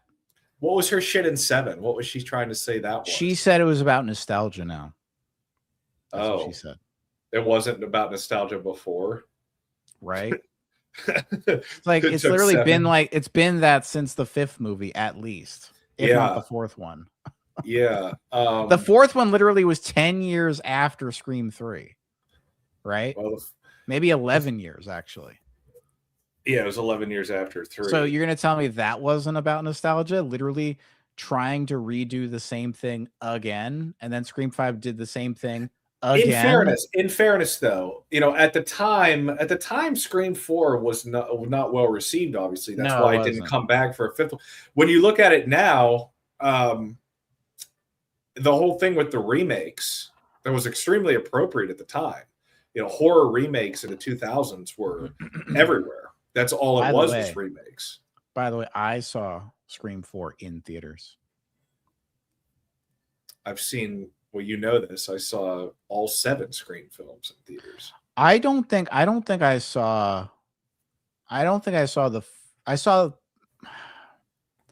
can't even remember if I saw the first one in theaters. I might have. And I don't know if I saw the next 2 in theaters either. I might have seen them on like DVD or something in the 2000s. because at that point I was really starting to get more into horror movies and kind of watch a lot of the stuff that I missed because I was becoming like a 20 something at that point. So even in Scream 4. Scream 4. What? You'd have been pretty young for the first 3. No, I mean in the 2000s. Yeah. I was in my 20s, and that's when I was starting to rewatch. I was starting to watch a lot of stuff I had missed previously in the previous decade. Because I wasn't that much into horror movies in the 90s. I was more watching like comedies and stuff like that. Yeah, well, I always was in the 90s, but obviously when I got to high school, then I started once I started driving and going to the video store on my own. That's when I started really building up the library of views. Your kid is bugging to watch them all. Well, get your kid to watch them. They're decent movies. The first 4 are great. You can skip out on Scream 5, 6, and 7. I saw the first one in theaters. Yeah. Yeah, those are good. I don't remember if I saw the first one in theaters. I really can't remember. I probably missed it. I might have seen it. I can't recall.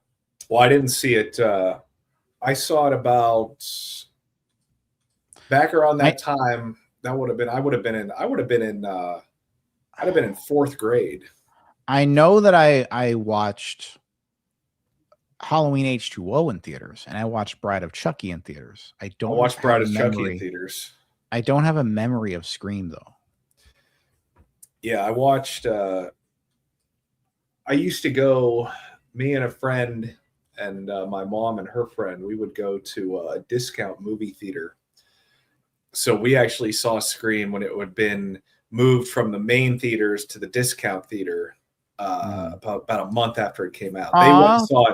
They went and saw it first, and the adults, and they said it was so terrifying they were reluctant to let us watch it. But yeah, when they went home that night from the theater, they said they were like my mom's friend was so scared to go into her house. Like my mom had to like walk her into her house after the first time they saw the first Scream.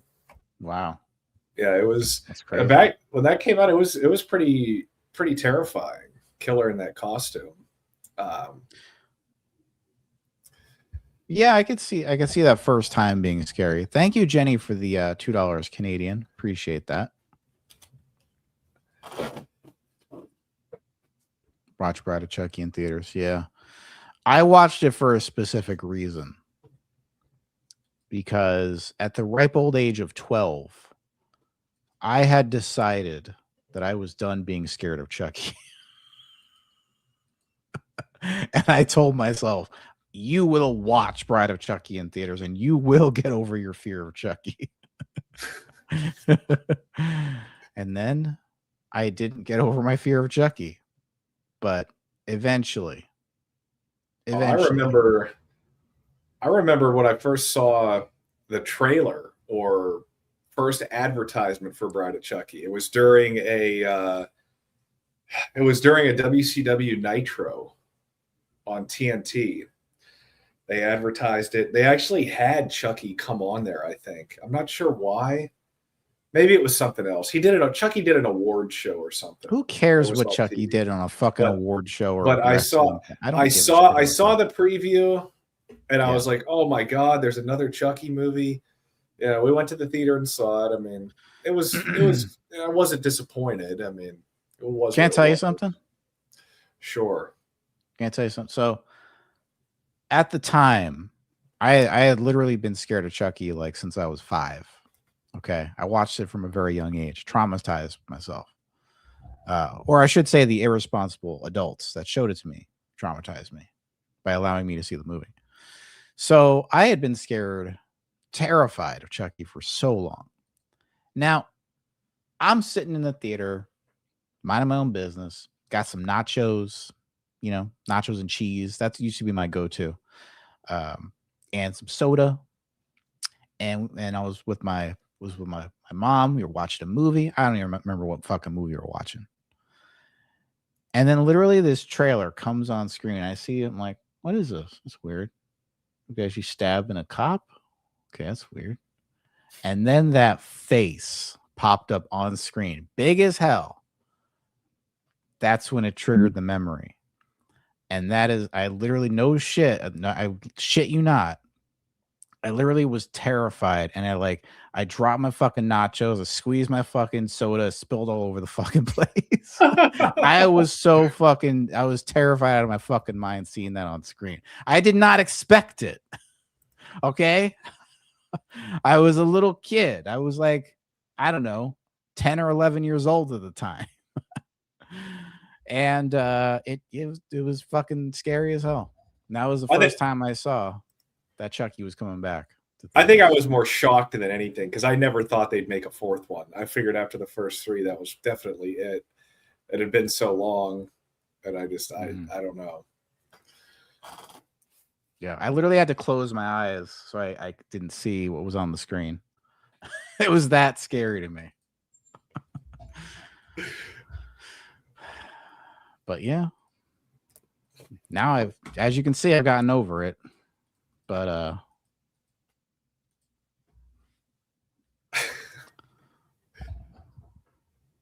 crazy shit, huh?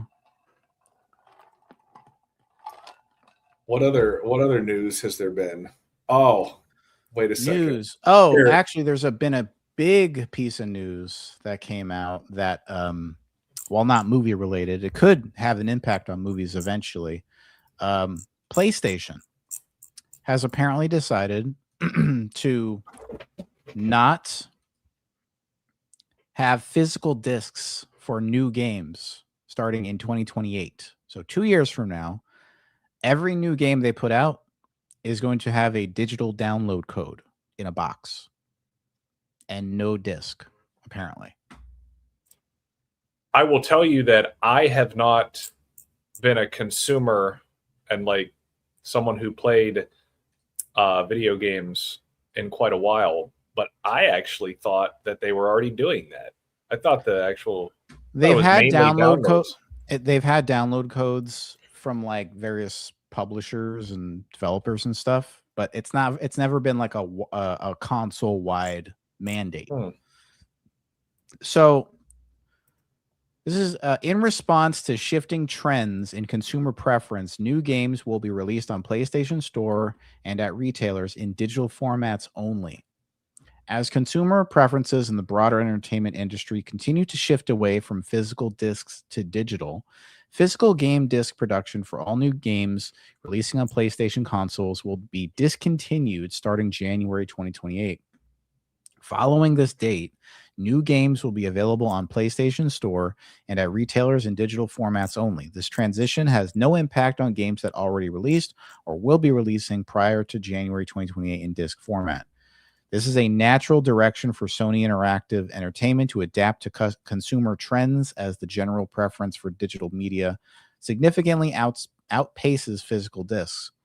This transition will enable us to align more closely with how most of our community prefers to access and play games today. We'll continue to prioritize our resources to drive innovation in how players can access games and provide choices as to where players prefer to purchase new games, whether that's at retailers or PlayStation Store. We remain committed to delivering a world-class gaming experience to our fans, and we thank you for your continued support. So here's the thing about this. This is very anti-consumer, because here's the thing. Once you get like the digital download code for the new game, now you can't resell that game, right? That's the first bad thing. Can't resell it. Can't give it to GameStop like, hey, I want to trade this in for something else. You can't do that anymore, right? Because you have nothing to give. You can't give the code because you already downloaded it with the code. And also, and this has happened very recently, PlayStation, they have removed like games that were in people's libraries already. Did you hear about this? No. And movies. Yeah, hold on. Let me look at this article here. Ew, Kotaku, fuck you. PlayStation is deleting 551 movies from customers' accounts, reminding us nothing digital is ever truly ours. So if you literally purchased and downloaded a movie that's on this list of all the movies they removed, they literally take it out of your possession. You don't own it. Once you bought it, you'd think you own the copy you downloaded, right? That you bought with your own money, that you purchased. But no. They take it away from you because now they don't have like the licensing agreement with Studio Canal anymore. And so now all those titles like Terminator 2, Total Recall, Confessions of a Dangerous Mind, now you will no longer be able to access your previously purchased content from Studio Canal, and it will be removed from your video library. No refunds, no nothing. Look at this. So this is just after this happened, right? June 24th, right? Now they're switching to completely digital, and you expect people to just go along with that and buy new games with digital download codes that you can just decide to wipe people's PlayStations at a whim and take away all their games if you see fit. Like, this is crazy. This is, I mean, this is for games, right? But this is going to affect movies too, eventually. So for all you movie fans out there, I mean, I don't know. I used to really like my PS5. I thought it was like my main kind of gaming system at this point, because I think it's kind of a superior console in a lot of ways, you know, especially compared to like the Switch too. Like, it's still better console. It's got a better controller, better graphics, better, you know, presentation. But now with this anti-consumer practice where they're basically fucking customers in the ass. Oh, by the way, this news comes right after GTA 6. You know what GTA 6 is? Well, yes, I'm of that generation where you had to have played Grand Theft Auto 3, Vice City, San Andreas. Yeah. So that is going to be releasing without a disc in its physical box. That's coming out this year. This year. Not 2 years from now, this year. And I guess many people bought it, and a lot of people were arguing online, like, why are you just buying a digital code in a box? You know? And there's been so much crap about this online. There's been this really funny meme that was made about it. Let me see if I can find it. Well, even if someone doesn't play those games, they had to have seen in the comment sections, we got this before we got GTA 6. Look. Yeah, look, I don't want a digital download code. I want a physical disc. You see falling down? I know defense. Defense. I left that in a comment on one of your videos once, probably. Oh, you did? You had some falling down reference. So this is becoming a really popular meme now with this whole situation. Like, it's like we all feel like this guy in the movie. It's like, what are you doing? You're stripping us of our rights to ownership now. Like, we can't even own a fucking disc now. Now you're taking that away. It's crazy. That's what's happening. And people might not care because it's games, but this will come to movies pretty soon. And you won't be able to own movies either, because they could just take it away from you. So don't get a PS5. And then what if you just have like, I mean, do they even sell just like normal Blu-ray players anymore? Or 4K players that are not PS5s? Do they do that? They do that, right? I don't know. I've never seen one of those before. Do you download movies the same way you would a PlayStation?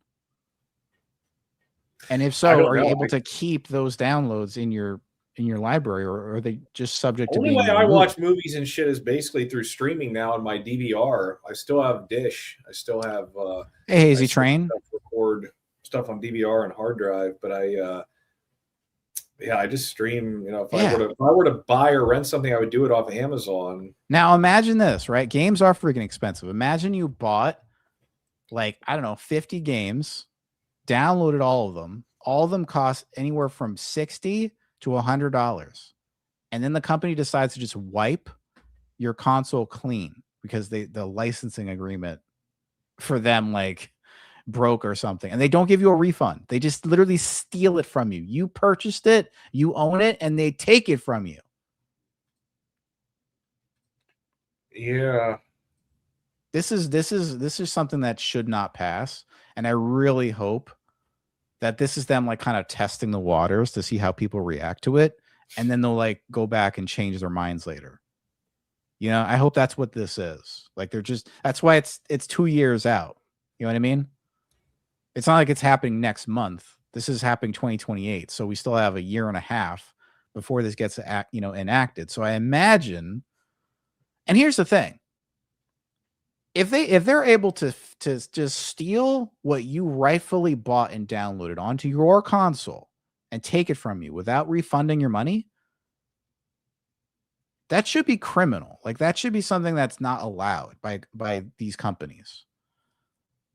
You should not have a company come in and steal something that you already bought and downloaded. So there's got to be some kind of laws in place. I don't know why there isn't. Honestly, there should be some kind of law that stops this, this kind of abuse from companies, right? This has really blown up on, like, this is probably one of the biggest topics in entertainment right now. The move to digital discs or digital downloads over discs. This is not a popular situation here. Subscribe to me on Twitter, by the way, y'all. I'll put my my Twitter handle in the thing there.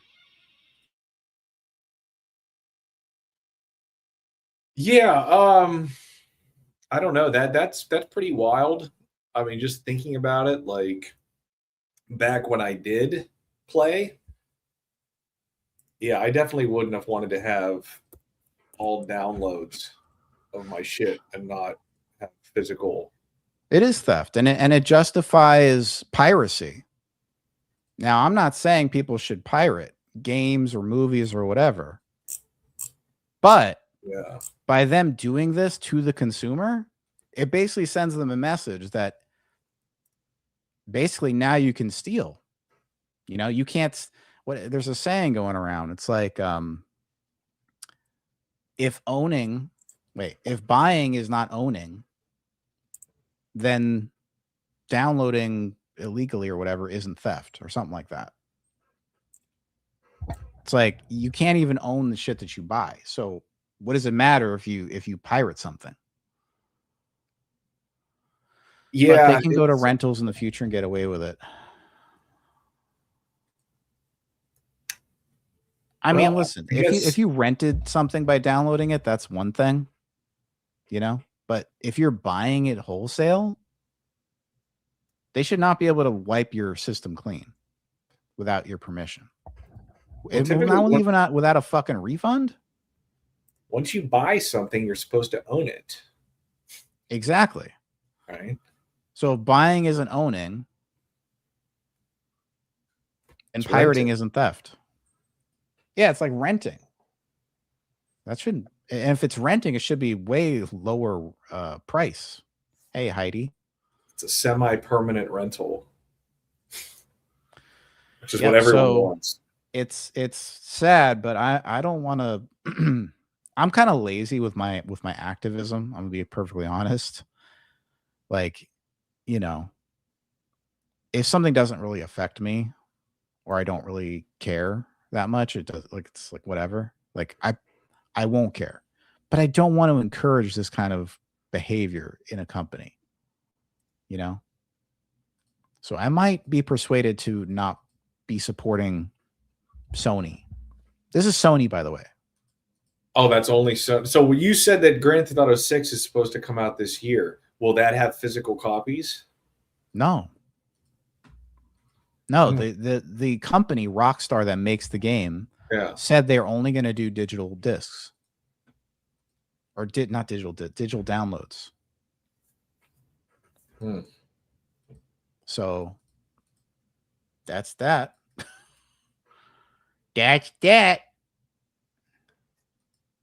Yeah, I'm gonna miss once that game comes out. I'm gonna miss all of the comments on Facebook. We got this before we got GTA 6. It's literally in like every single fucking post. All those comments. And now they finally got GTA 6, and it's like the monkey's paw curled back one finger. Like you got GTA 6 now, but you never cared for PlayStation? Well, anyway, that's basically all the news. I did submit a couple photos here to you. I meant to send them to you earlier, but you could just load them up for a good laugh here. We could have a good laugh at them. I finally got my posting privileges back. I don't know what was going on, but my Facebook page. My Facebook page was not allowing me to post in groups. I could post on pages and everything, but in groups, for some reason, I must have got put in like Facebook wide group timeout for like a week or something for some reason. Okay, so what's this image? It's from that fucking Woodsboro horror film group on Facebook, and all these people just continuously. There's always these posts about Stu, just these mentally ill, stupid posts. So I responded down at the bottom. Could Stu come back to Scream 8 and take revenge on Sydney for killing Billy? And my response is, the only person Stu could possibly want revenge against is Billy, LOL. He was framing him the whole film and was going to off him the same way Jill did to Charlie. Anyone with a working brain can figure this out. Yep. This is other people. Short answer, no. Long answer, no. If Chad can survive, then Stu can. No one can argue Chad was stabbed over 10 times. I'm tired of this Stu's alive bullshits. Stu's dead. He wouldn't be released from prison. He wouldn't team up with Sid. He's dead. Kevin Williamson has confirmed it. You know what's funny? You notice all the people that champion this Stu Mocker shit? They're like very low intelligence seeming. You notice that? No, well, here's the thing, and like that's not even proper grammar, like how they're writing up there. Could Stu come back, Scream 8, and take revenge on Sydney for killing Billy? Okay, it's so I'll say naive that. and poor grammar. I'll say this. I would say so I know you're familiar with Bill Maher. Yeah, he used to have a line. It's probably like 20 years ago. I've heard him say it after, but he would say, when he was talking about politics, he would say, I'm not saying that all Republicans are racist, but if you're a racist, you're probably a Republican. Right. That was a line he had. So here's what I will say. I'm not saying that everybody who believes Stu is alive is low IQ. But if you're low IQ, you probably believe Stu's alive. Pretty much. Because not all these people are low IQ, right? But a lot of them are. Sister Pam isn't low IQ. She's a smart person. She's not stupid. She's not dumb. That's why you've accused her of grifting. Well, listen, because she knows better. I have in the past. But she panders to people. I don't. No. I've amended my position on that. I don't believe she was grifting. I believe that she's young and got caught up in this, like so many people get caught up in cults. Like Stu, peer pressure. Right. She saw something. She likes Stu. Hoisted by her own petard. She loved the idea of hearing these people on YouTube talk about him being alive and how they had their proof. And she loved it and she bought into it. And I think there was probably an idea in her head that, when Stu finally pulls off that mask and he's alive, that, she's going to get like a bunch of fame in the horror community because she made all the videos and like, it was like, a prophet, a Stu prophet, and she was going to get the credit for it. And, channel was going to blow up because Stu's alive. There's probably something in her mind about that. It's kind of like just a fantasy in itself. Like it matters, like Stu being alive fucking matters. But no, I don't think she was. Look, I may have said some things in the video. Again, I've amended my position on that. I don't think these people were actually trying to grift from people. I don't think they were legitimately trying to steal money from people. I just think they got caught up in their own bullshit and You know, when they all do it, when it's again that mass delusion culture, this mass hysteria, when they all talk to each other about Stu being alive all day long. And here's something too, I don't know if you noticed this, but in the last month or two, these people have gone pretty quiet. Yeah. They are not, she hasn't streamed in almost 2 months. She hasn't made a video in almost a month. The 6 Times guy, after he made that crash out video on us, he made like 2 videos in the same day, and that was like a month or 2 ago. He hasn't made any new content ever since ever since this happened. Well, here's the thing: this was the problem. The problem with their channel, the marketing plan, if you will, the business model of their channel. The problem with it was they built it around a conspiracy theory that had an expiration date. And once the expiration date hits, you're fucked.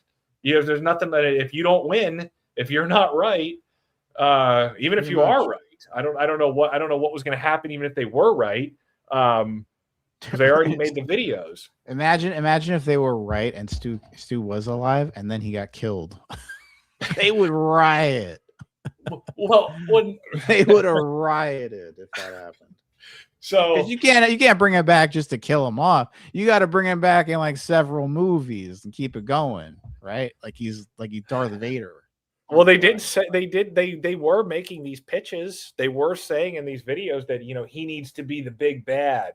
Amber said the problem is there's no Michael Myers to keep coming back, so we need to make him keep coming back every movie, and then it'll be good. Right. I don't know why that would be good. I don't know why anyone would think that's good. They just want Scream to be something that it's not. But at this point, Scream isn't even being what it's supposed to be. So I can't even really blame them. This whole franchise has kind of an identity crisis at this point. And that's kind of, I think that the whole thing with people obsessing over Stu being alive actually isn't. That's kind of a symptom of the problem. If the movies were still what they used to be and still making people like believe in the story or get excited to the reveal, like if they had a track record recently of being good, I don't think people would be so demanding he return. Yeah, I think that because suffered. Also, what's his name? The writer, forgot his name. I always get a good laugh whenever you splice together Guy Busick and Gary Busey and you call him Guy Busey. Guy Busey. So Guy Busey, he put in all these Stu clues and all the Scream 5 and Scream 6 just to lead them on to Scream 7, and then we've talked about this before. I do not think and then they got the ultimate blue balls. Well, we talked about this before. Those are at best Easter eggs, right? You can't watch a film and observe Easter eggs and then translate that to, oh, that means a character's still alive. Why would anyone? Why would you think that means the character is still alive? Here's the thing. That's not it. If you watch like the recent Guy Busick interviews that he did, I think it was like IGN or something like that. He says like, I'm a huge Stu Macher fan, and I've been wanting to write for this guy for so long, and that's why I put some stuff in Scream 5 and 3. Like that's how he frames it, right? He's a fan. He's a fan, like this, like the Stuthers. Now, if from like the beginning he had said like things like dropped hints like, well, something's coming, so you guys know that I got a whole plan, 3 movies. That something big's gonna happen. Then maybe I could understand them thinking, wait a minute, is this leading somewhere? Right? Is Stu actually gonna come back? Because he put all these Stu clues here for us to pick up on, for us to know that Stu is coming back. But he wasn't doing that. He was just saying, hey, I like Stu. That's why I put in all these little Easter eggs. Or if after Scream 5, if he would have said, yeah, those are Stu clues. If he would have named them as fucking Stu clues, that's the thing. That whole thing, that's just made He had up a chance to by say people on the internet. that this whole time, right? Why don't they ever bring up Guy Busick whenever they talk about this stuff? You notice that? They never talk specifically about Guy Busick when he's the one putting all those Stu clues in there. Well, I'm saying though, the term Stu clue is made up by them. They made it up. I know. It's I know. not. I'm It's saying, not like I'm saying they don't ever refer to him because he's the one who put those in there. So why don't they try to rationalize with what Guy Busick is planning with this franchise? Right? in fairness, most of them don't even know who he is, or that he's writing. It's like they hyper Probably. focus on like the directors so much, like Radio Silence, Kevin Williamson. Talk about the writer. The writer's the one putting that shit in there.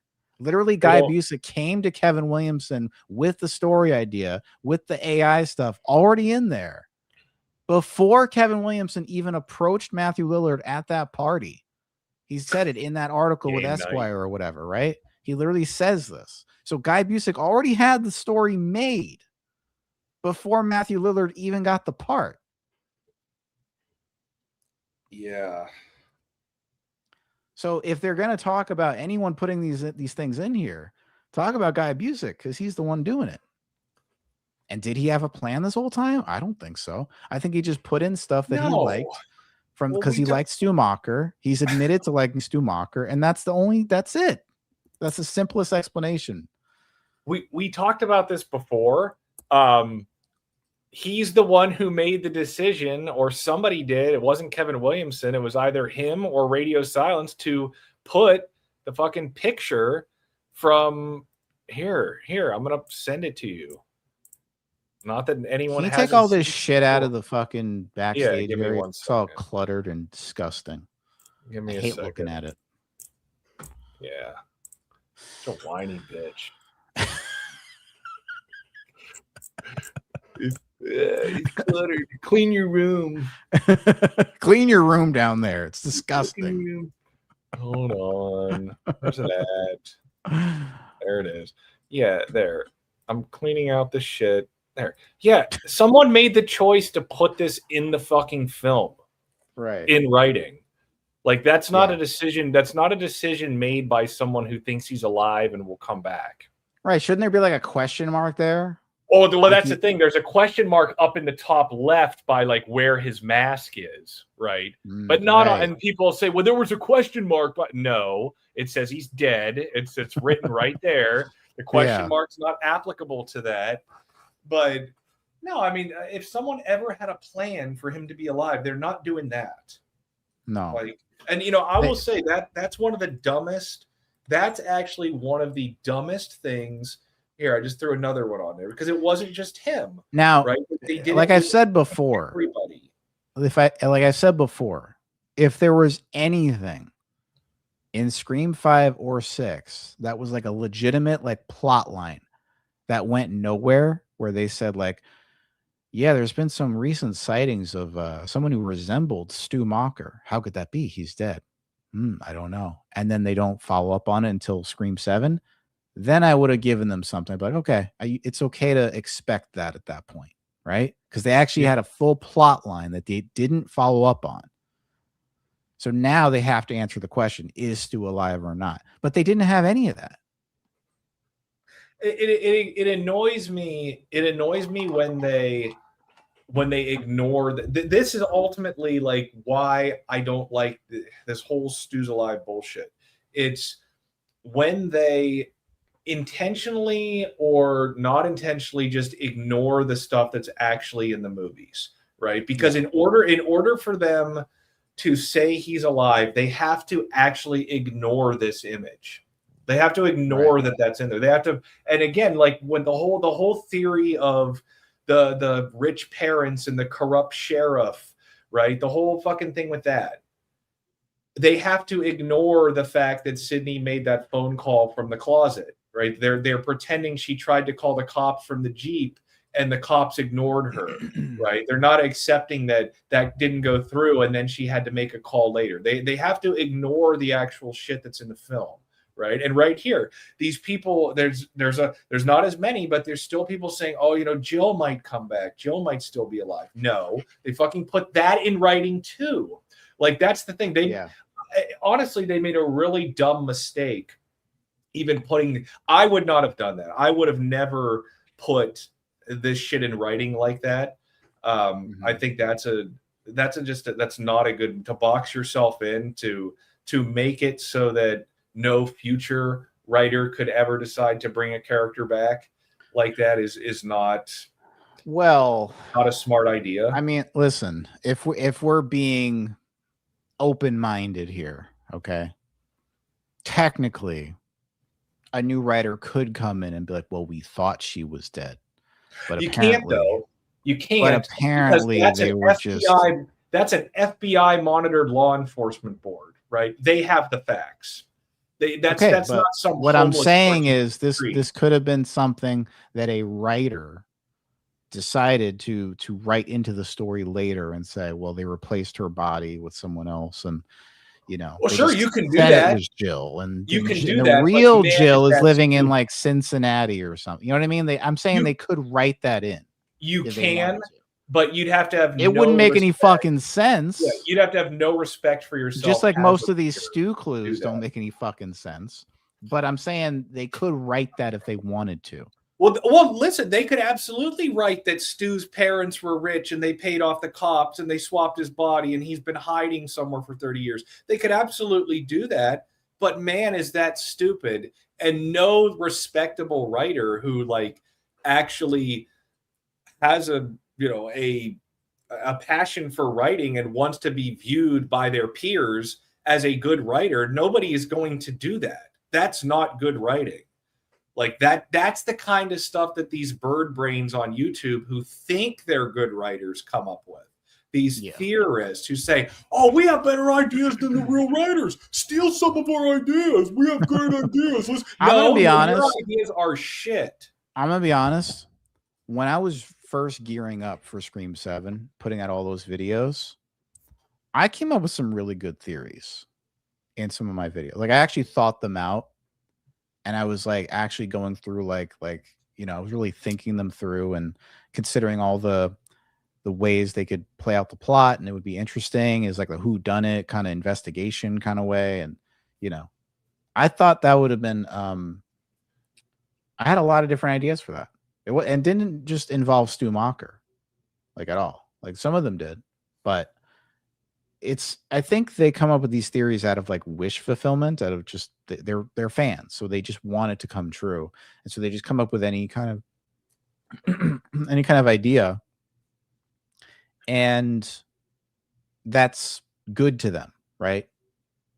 Like, well, Stu comes out at the end, and then you know Jessica opens the door, and then you know what I mean, like stuff like that. It's like that's what they want to see, but that doesn't make it like a good theory. Well, and the worst thing was the Leslie Macher shit, right? This is the perfect example of them getting this idea in their head, thinking it's good, but not actually thinking it through.